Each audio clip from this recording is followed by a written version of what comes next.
Yo, halo teman-teman, berjumpa lagi ya di channel saya. Di kesempatan kali ini saya ingin membagikan sedikit pengetahuan ya, sedikit ilmu, yakni tentang router, yang mana nanti akan saya bahas menggunakan PowerPoint. Yakni nanti untuk ruang lingkupnya adalah ini, judulnya adalah mengenal router, jenis router, dan bagaimana cara kerja router. Yang tentu nanti akan saya gambarkan atau visualisasikan menggunakan Paint. Kita langsung saja ya. Yang pertama, kita mengenal dulu itu tentang router. Jadi router adalah sebuah alat yang mengirimkan paket data melalui sebuah jaringan atau internet menuju tujuannya melalui sebuah proses yang dikenal sebagai routing. Proses routing terjadi pada 3 lapisan, yakni pada internet protokol, yang dari stack protokol ini yang biasa disebut ada 7 lapisan OSI ya, yang mungkin untuk teman-teman TKJ sudah dibahas. Router juga berfungsi sebagai penghubung antara dua atau lebih jaringan untuk meneruskan data dari satu jaringan ke jaringan lainnya. Router berbeda dengan switch, ya, yang switch merupakan penghubung beberapa alat untuk membentuk suatu LAN atau local area network. Jadi singkatnya itu router itu bisa dibilang sebuah manajemen ya, atau manajemen jaringan yang dimana di dalamnya kita bisa memanajemen kayak nama wifi, bentuk jaringannya, nama jaringannya, kemudian jaringan yang dibagikan, kecepatan jaringan, itu yang disebut dengan router. Nah, berbeda dengan switch. Kalau switch ini bisa dibilang sebuah alat yang digunakan untuk menyebarkan satu jaringan jadi banyak jaringan gitu. Ini saya akan gambarkan di pen saja biar lebih ini gamblang perbedaan router dan switch ya. Ini saya contohkan, sebentar saya buat ini dulu. Ini router ya, ini router, yang A adalah router.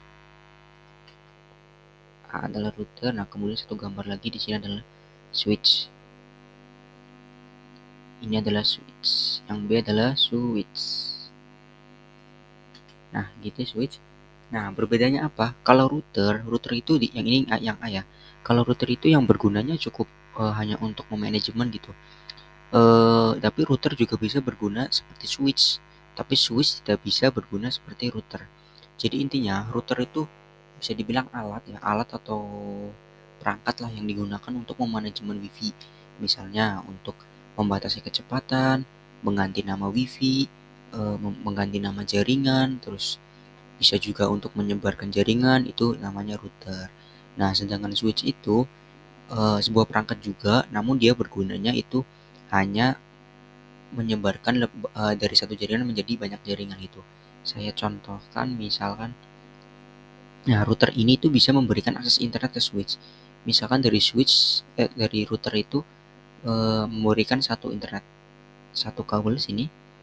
Nah, router ini kan sumber internet ya. Nah, dari router itu memberikan internet, kemudian masuk kepada switch. Nah, isi router ini kan biasanya nggak punya banyak port ya. Dia hanya punya port 1, 2, 3 port gitu, nggak sampai 20 port sampai 50 port. Nah, fungsi switch itu memperbanyak port itu dan memberikan banyak jaringan itu. Jadi misalkan ada satu kabel di sini, hanya satu kabel yang mempunyai akses internet. Nah, kemudian teman-teman masukkan ke switch. Nah, di switch ini ketika ada komputer lain yang mengambil internet ke sini, masukkan portnya ke sini, masukkan kabelannya ke sini nih internetnya. Nah, itu bisa disebarin lagi. Ini bisa PC gitu ya. Ini PC. Jadi kalau misalkan router ini tuh hanya manajemen saja, kemudian nanti diberikan internetnya keluar. Nah, di luar ini kalau misalkan teman-teman punya lebih dari satu komputer, maka bisa menggunakan switch. Karena kalau switch itu bisa nampung sampai 50 bahkan sampai 100 port. Itu tergantung dari jenis switchnya. Gitu ya. Itu untuk perbedaan sedikit tentang perbedaan router. Jadi router itu intinya adalah alat manajemen jaringan gitu. Kemudian kita bahas pada jenis-jenis router. Ini secara umum itu jenis router itu menjadi 3 ya. Oh, ini salah mengetik. Sebenarnya ada tiga jenis router. Yang pertama ada router statis, di mana router statis ini adalah sebuah router yang manajemen jaringannya itu digunakan menggunakan table routing. Jadi di pengaturannya itu menggunakan IP statis. Jadi untuk komputer-komputer atau jaringan yang terhubung ke router itu tidak otomatis mendapatkan jaringan sebelum di komputer itu disettingkan IP statis atau IP yang bisa digunakan hanya IP-IP tertentu gitu. Jadi dia otomatis mendapatkan jaringan internet itu yang dinamakan router statis. Ini ada kekurangan dan kelebihan router statis. Untuk kelebihannya tentu pada administratornya itu dapat memilih routing tertentu ya. Jadi untuk kelebihannya itu kita lebih aman gitu, di jaringannya itu lebih aman karena tidak sembarangan orang itu yang bisa mengakses internet dari router tersebut. Namun untuk kekurangannya memang dari administratornya itu harus paham mengenai sistem routing ya, untuk sistem routing statis pada router statis tersebut gitu. Kemudian yang kedua ada router dinamis. Router dinamis itu adalah atau dynamic router adalah router yang memiliki tabel routing dengan kondisi dinamis yang dilakukan dengan cara membaca lalu lintas trafik atau jaringan dan dapat saling terhubung dengan beberapa router yang lainnya. Router dinamis itu kebalikannya dari router statis. Kalau router statis tadi itu kita melakukan settingnya manual, untuk IP-nya pun statis dan kita harus men-settingnya dengan IP-IP tertentu. Sedangkan router dinamis ini dia otomatis gitu. Kita cukup setting di routernya menggunakan IP dynamic, kemudian nanti ketika ada perangkat yang terhubung, si perangkat itu pun langsung mendapatkan internet dan langsung mendapatkan IP dengan sendirinya. Berbeda dengan IP statis yang mana kita harus men-setting IP-nya dulu untuk mendapatkan akses internetnya. Nah, ini untuk kekurangan dan kelebihan dari router dinamis. Kelebihannya tentu lebih praktis dibandingkan untuk router statis ya, dan lebih efisien untuk teman-teman yang gak suka ribet ya, tidak mementingkan keribetan, dan sangat mendukung untuk kebutuhan jaringan yang besar dan luas. Jadi kalau komputernya banyak banget tuh kita bisa menggunakan router dinamis, yang mana router ini itu yaitu kita tinggal setting satu router, kemudian nanti kalau ada komputer yang mau terhubung ya cukup terhubungkan saja ke jaringannya gitu. Kita tidak harus men-setting routing IP-nya dulu. Untuk kekurangannya router dinamis bekerja secara otomatis, jadi untuk keamanannya jelas lebih rendah dibandingkan router statis ya. Kalau tadi kan di router statis keamanan jelas terjamin karena tidak sembarangan orang itu bisa masuk atau terhubung ke jaringan internet dari router statis tersebut. Yang terakhir ini ada router wireless. Di wireless router itu berjalan tidak berdasarkan router statis maupun router dinamis. Router wireless berjalan tanpa menggunakan kabel dan mengandalkan sambungan wireless yang menggunakan perantara udara. Jadi router wireless ini sama halnya bisa dibilang dengan seperti repeater ya, atau penyebar jaringan wifi kembali. Misalkan kita punya sebuah wifi, kemudian wifi tersebut kita tangkap, kemudian kita bisa sebarkan wifi tersebut lagi dengan nama SSID atau nama wifi yang baru.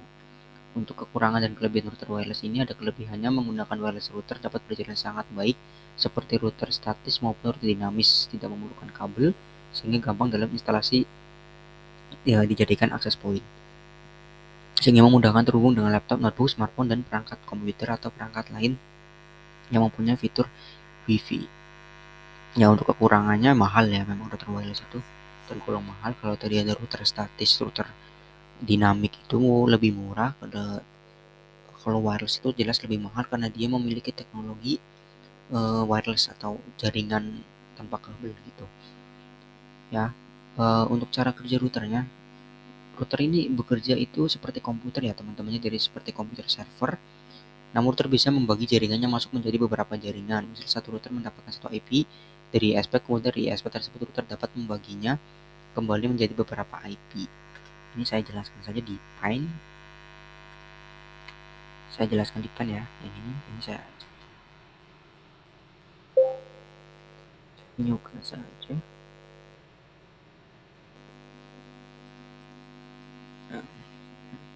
Nah, tadi saya bahas cara kerja router. Misalkan kita itu ada router. Nah, kita ada satu internet nih. Kita satu internet dari pusat. Itu dapat internet seperti ini. Nah, itu dengan IP misalkan 10.10. IP ini kan ke router ini. Nah, di router ini kita bisa manajemen lagi, kemudian bisa mendapatkan atau membagikannya dengan IP yang baru. Misalkan dari pusat itu 10.10.1. Nah, di router ini kita manajemen, kemudian internetnya bisa keluar ke sini masuk ke router lain menggunakan IP yang berbeda, misalkan 20.1. Nah, manajemen ini cara kerja routernya itu dari pusat ya. Nah, router di sini itu bekerja untuk manajemen, jadi dia seperti server yang mana nanti kalau ada perangkat-perangkat yang terhubung itu masuk ke sini semua, ke router semua, di manajemen gitu. Jadi kalau semakin banyak klien yang memakai atau mengakses jaringan di satu router ini, pastikan router yang digunakan teman-teman itu memiliki spesifikasi yang tinggi dan cukup untuk menampung banyak klien gitu ya. Oke, mungkin itu saja mungkin dari penjelasan router, semoga bisa bermanfaat ya dan bisa diartikan. Nanti kalau ada pertanyaan bisa teman-teman disertakan di kolom komentar. Mohon maaf mungkin untuk penjelasan kurang jelas atau kurang maper ya. Jadi nanti kalau ada pertanyaan nanti bisa di komentar saja. Itu saja, semoga bisa bermanfaat dan sampai jumpa di video saya yang lainnya. Terima kasih.